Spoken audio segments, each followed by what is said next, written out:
ನಮಗೆ ನೈಸರ್ಗಿಕ ವಿಪತ್ತುಗಳಲ್ಲಿ ಬಂದಿರುವ ವಿಷಯವೆಂದರೆ ಚಂಡಮಾರುತ. ಚಂಡಮಾರುತಕ್ಕೆ ಕಾರಣ ಚಂಡಮಾರುತ ಎಂದರೇನು? ಪೃಥ್ವಿಯ ಮೇಲೆ ಸಂಭವಿಸುವ ನೈಸರ್ಗಿಕ ವಿಕೋಪಗಳು ಆವರ್ತ ಗಾಳಿಯಲ್ಲಿ ಅತ್ಯಂತ ಹಾನಿಕಾರ ಮತ್ತು ವಿನಾಶಕಾರಿಗಳಾಗಿವೆ. ಈ ಗಾಳಿಗಳನ್ನು ಚಂಡಮಾರುತ ಎಂದು ಕರೆಯುತ್ತಾರೆ.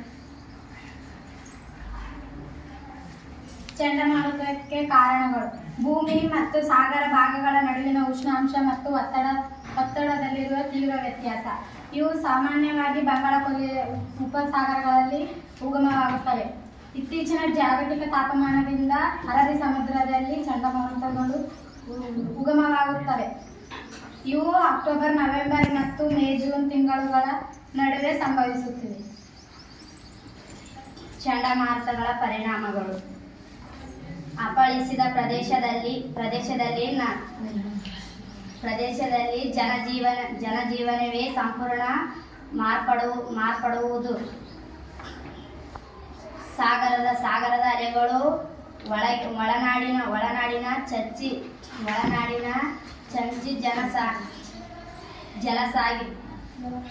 ಜಲರಾಶಿಗಳು ಲವಣಯುಕ್ತವಾಗುತ್ತವೆ. ಬೆಳೆ ನಾಶ, ರೋಗ ರುಜಿನಗಳು, ಆಸ್ತಿ ಹಾನಿ, ಪ್ರಾಣಹಾನಿ, ಸಂಪರ್ಕ, ಆಸ್ತಿ ವ್ಯವಸ್ಥೆ ಅಸ್ತವ್ಯವಸ್ಥೆ, ಸಂಚಾರ ಅಸ್ತವ್ಯವಸ್ಥೆ.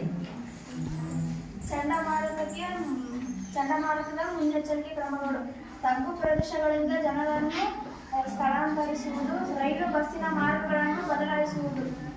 ಚಂಡಮಾರುತಗಳು ಈ ಪ್ರದೇಶದಲ್ಲಿ ಸಾಮಾನ್ಯವಾಗಿ ಉಗಮವಾಗುತ್ತವೆ ಅಂತ ಹವಾಮಾನದವರು ಹೇಳಿರ್ತಾರಲ್ಲ, ಅಲ್ಲಿ ಅಂಥ ಸ್ಥಳಗಳಲ್ಲಿ ರೈಲು ಮತ್ತು ಬಸ್ಸಿನ ಮಾರ್ಗಗಳನ್ನು ನಿರ್ಮಿಸಬಾರದು. ಚಂಡಮಾರುತಗಳ ಬಗ್ಗೆ ಜನರಿಗೆ ವಿವರಣೆ ನೀಡುವುದು.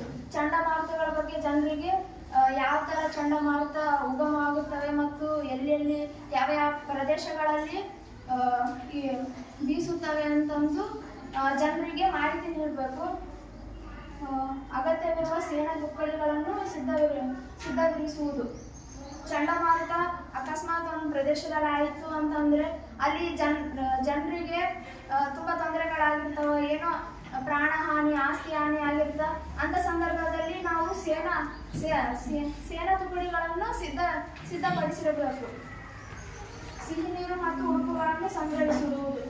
ಅವರಿಗೆ ಬೇಕಾದಂಥ ನೀರು, ಆಹಾರ ಮತ್ತು ಬಟ್ಟೆ ವ್ಯವಸ್ಥೆಯನ್ನು ನಾವು ಮೊದಲೇ ಮಾಡಿಕೊಂಡಿರಬೇಕು. ಔಷಧ ಮತ್ತು ವೈದ್ಯಕೀಯ ನೆರವಾಗಿ ಸಿದ್ಧರಾಗಿರುವುದು. ಅವರಿಗೆ ಏನೋ ಗಾಯಗಳಾಗಿರ್ತಾವ ಮತ್ತು ಏನೋ ಪೆಟ್ಟಾಗಿರ್ತ ಸಂದರ್ಭದಲ್ಲಿ ನಾವು ಔಷಧಿಗಳನ್ನು ಸಿದ್ಧಪಡಿಸಿರಬೇಕು ಮತ್ತು ವೈದ್ಯಕೀಯರ ನೆರವನ್ನು ಪಡೆಯಲಿಕ್ಕೆ ಮುಂಚಿತವಾಗಿ ನಾವೆಲ್ಲ ಮಾಡ್ಕೊಂಡಿರ್ಬೇಕು. ಈ ಚಂಡಮಾರುತ ಅನ್ನೋದು 1 ಗಂಟೆಗೆ 150 ಕಿಲೋಮೀಟರ್ ಬೀಸುತ್ತದೆ. ನಮ್ಮ ಗುಂಪು ಹೆಸರು ನಂದಿನಿ, ಚಂದ್ರಪ್ಪ, ಶಿಲ್ಪಾ, ರಾಮು, ಅಂಜಮ್ಮ, ಹಣ್ಣು. Doctor B R. ಅಂಬೇಡ್ಕರ್. ಇಂದು ನಾವು ನೈಸರ್ಗಿಕ ವಿಕೋಪಗಳಲ್ಲಿ ನಮಗೆ ಬಂದ ಪಾತ್ರವೆಂದರೆ ಪ್ರವಾಹಗಳು. ಇದನ್ನು ನಾವು ಸಂಕ್ಷಿಪ್ತವಾಗಿ ವಿವರಣೆ ನೀಡುತ್ತೇವೆ. ಈಗ ನಮ್ಮ ತಂಡ ಬರ್ತದೆ. ಪ್ರವಾಹಗಳು ಎಂದರೆ ಅತ್ಯಧಿಕ ಮಳೆ ಸುರಿದಾಗ ಮತ್ತು ಅತ್ಯಧಿಕ ಪ್ರಮಾಣದ ಹಿಮಕರಗಿದಾಗ ನದಿಗಳ ನೀರಿನ ಪ್ರಮಾಣ ಹೆಚ್ಚಾಗಿ ನದಿ ಉಕ್ಕಿ ಹರಿಯುತ್ತವೆ. ಇದನ್ನು ಪ್ರವಾಹ ಎನ್ನುವರು. ಪ್ರವಾಹಕ್ಕೆ ಕಾರಣಗಳು: ಅರಣ್ಯ ನಾಶ, ನಗರೀಕರಣ, ಅಧಿಕ ಮಳೆ, ಮಣ್ಣಿನ ಸವೆತ, ನದಿ ಪಾತ್ರದ ಬದಲಾವಣೆ. ಅರಣ್ಯ ನಾಶ ಅಂದರೆ ನೀರು, ಅಧಿಕ ಪ್ರಮಾಣದ ನೀರು ಕಾಡಿನಲ್ಲಿ ಬಂದು ನೀರು ನಿಂತು ಮರಗಳು ಒಣಗಿ ಹೋಗುತ್ತವೆ ಮತ್ತು ಮರಗಳು ಉರುಳಿ ಬೀಳುವ ಸಾಧ್ಯತೆ ಇರುತ್ತದೆ. ನಗರೀಕರಣ ಅಂದರೆ ನೀರು ಊರಿನ ಒಳಗಡೆ ಬಂದು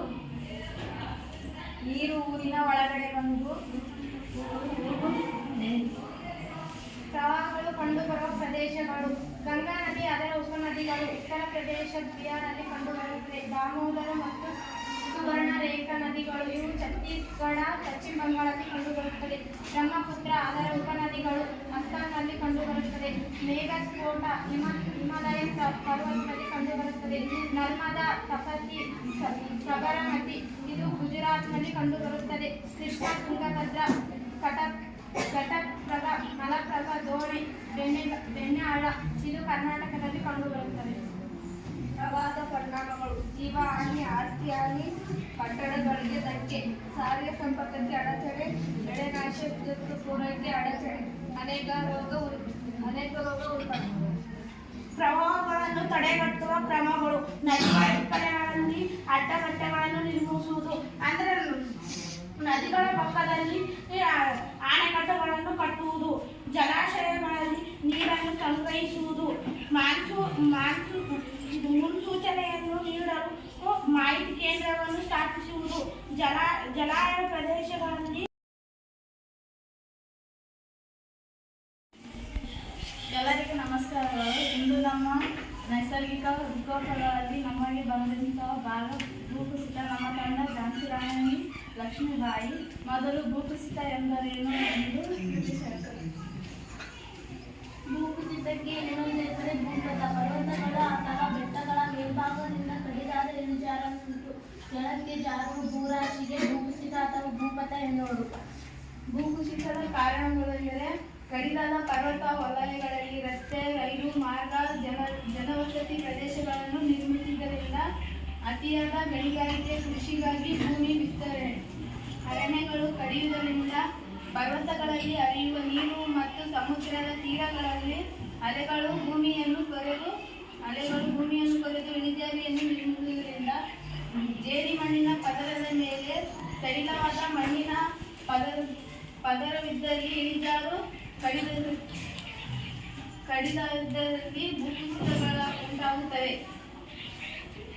ಭೂಕುಸಿತದ ಪರಿಣಾಮಗಳು: ಅನೇಕ ಚಿಕ್ಕ ನದಿಗಳು ಹರಿಯುವುದಕ್ಕೆ ಅಡ್ಡಿ, ಸಾರಿಗೆ ಸಂಪರ್ಕ ಅಡ್ಡಿ, ಹಳ್ಳಗಳು ಮತ್ತು ಅನೇಕ ಸಸ್ಯವರ್ಗಗಳು ಭೂಗತವಾಗುತ್ತದೆ.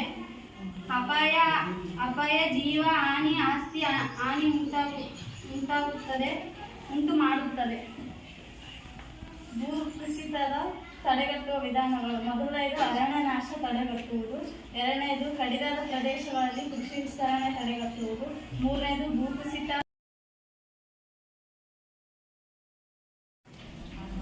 ಎಲ್ಲರಿಗೂ ಮೊದಲನೇದಾಗಿ ನಮಸ್ಕಾರಗಳು. ನಮ್ಮ ತಂಡದ ಹೆಸರು ಕಿತ್ತೂರು ರಾಣಿ ಚೆನ್ನಮ್ಮ. ನೈಸರ್ಗಿಕ ವಿಪತ್ತುಗಳಲ್ಲಿ ನಮಗೆ ಬಂದಿರುವ ವಿಷಯವೆಂದರೆ ಭೂಕಂಪ. ಭೂಕಂಪ ಎಂದರೇನು? ಇವಾಗ ನಮ್ಮ ತಂಡದ ಒಬ್ಬರು ಬಂದು ಹೇಳುತ್ತಾರೆ.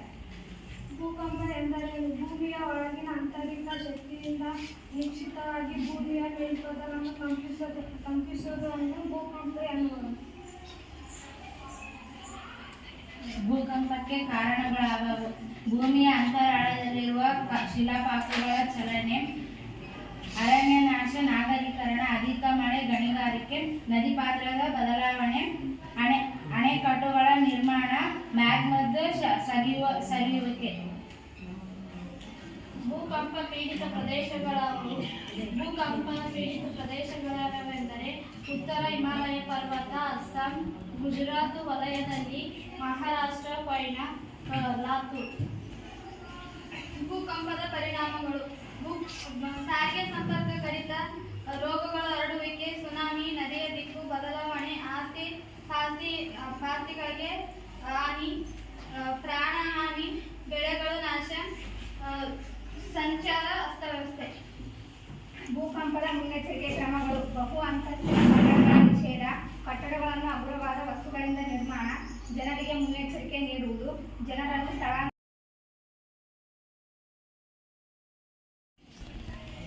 ಎಲ್ಲರಿಗೂ ನಮಸ್ಕಾರಗಳು. ನಮ್ಮ ತಂಡದ ಹೆಸರು ಛತ್ರಪತಿ ಶಿವಾಜಿ. ನೈಸರ್ಗಿಕ ವಿಪತ್ತುಗಳಲ್ಲಿ ನಮಗೆ ಬಂದ ವಿಷಯ ಕಡಲ ಕೊರೆತ. ಕಡಲ ಕೊರೆತ ಎಂದರೇನು ನಮ್ಮ ಮಹೇಶ್ ಅವರ ಬಗ್ಗೆ ತಿಳಿಸಿಕೊಡುತ್ತೆ. ಕಡಲ ಕೊರತೆ ಎಂದರೆ ಸಮುದ್ರದ ಅಲೆಗಳು ನಿರಂತರವಾಗಿ ತೀರ ಪ್ರದೇಶಗಳಿಗೆ ಅಪ್ಪಳಿಸುತ್ತವೆ. ಇವುಗಳಿಂದ ತೀರ ಪ್ರದೇಶವು ಸವಿತಕ್ಕೀಡಾಗುವುದು. ಹೀಗೆ ಅಲೆಗಳಿಂದ ತೀರ ವಲಯವು ಸವಿಸಲ್ಪಡುವುದನ್ನು ಕಡಲ ಕೊರತೆ ಎನ್ನುವುದು. ಕಡಲ ಕೊರೆತಕ್ಕೆ ಕಾರಣಗಳು: ನೈಋತ್ಯ ಮಾನ್ಸೂನ್ ಮಾರುತಗಳ ಅವಧಿ ಸಂಭವಿಸುತ್ತದೆ. ಚಂಡಮಾರುತಗಳ ಅವಧಿಯಲ್ಲಿ ಸಂಭವಿಸುತ್ತದೆ. ಅತಿ ಹೆಚ್ಚು ಎತ್ತರದ ಅಲೆಗಳು ತೀರ ಪ್ರದೇಶಕ್ಕೆ ಅಪ್ಪಳಿಸುವುದರಿಂದ ಭೂಪ್ರದೇಶವನ್ನು ಕಬಳಿಸುತ್ತವೆ. ಕಡಲ ಕೊರತೆ ಪರಿಣಾಮಗಳು: ಜನರ ಸಾವು, ನೋವು, ಆಸ್ತಿಪಾಸ್ತಿ ಹಾನಿ, ಸಾರಿಗೆ ಸಂಪರ್ಕ ಕಡಿತ, ನದಿ ದಿಕ್ಕು ಬದಲಾವಣೆ, ಸಾಗರದ ಅಲೆ ಅಪ್ಪಳಿಸುವಿಕೆ, ಮನೆ ರಸ್ತೆ ಮೊದಲಾದವು ಮುಳುಗಿ ಅಪಾರ ನಷ್ಟ ಉಂಟಾಗುತ್ತದೆ. ಕಡಲ ಕೊರತೆಯ ನಿರ್ವಹಣೆಗಳು: ತೀರ ಪ್ರದೇಶದಲ್ಲಿ ಮರಳು ತೆಗೆಯುವುದನ್ನು ನಿಯಂತ್ರಿಸುವುದು, ತೀರ ಪ್ರದೇಶದಲ್ಲಿ ತೆಗೆದುಕೊಂಡು ನಿರ್ಮಿಸುವುದು, ತೀರ ಪ್ರದೇಶದಲ್ಲಿ ಬಂಡೆಗಳನ್ನು ಹಾಕುವುದು, ಮ್ಯಾಂಗ್ರೋವ್.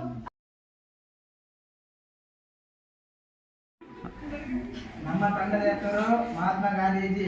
ನೈಸರ್ಗಿಕ ವಿಕೋಪಗಳಲ್ಲಿ ಬರಗಾಲ ಒಂದಾಗಿದೆ. ಬರಗಾಲ ಎಂದರೇನು ನಮ್ಮ ತಂಡದವರು ನಿಮಗೆ ವಿವರಣೆ ನೀಡುತ್ತಾರೆ. ಬರಗಾಲ ಎಂದರೆ ಭೂಮಿಯ ಮೇಲೆ ಮಳೆ ಬರದೇ ಇದ್ದಾಗ, ಬೆಳೆಗಳು ಬೆಳೆಯದೇ ಇದ್ದಾಗ ಉಂಟಾಗುವ ಸ್ಥಿತಿಯನ್ನು ಬರಗಾಲ ಎನ್ನುವರು. ಬರಗಾಲದ ಎರಡು ವಿಧಗಳು: ಒಣ ಬರಗಾಲ, ಹಸಿ ಬರಗಾಲ. ಬರಗಾಲದ ಕಾರಣಗಳು: ಮಳೆ ಹೆಚ್ಚಾದರೆ ಹಸಿ ಬರಗಾಲ, ಮಳೆ ಕಡಿಮೆ ಆದರೆ ಒಣ ಬರಗಾಲ.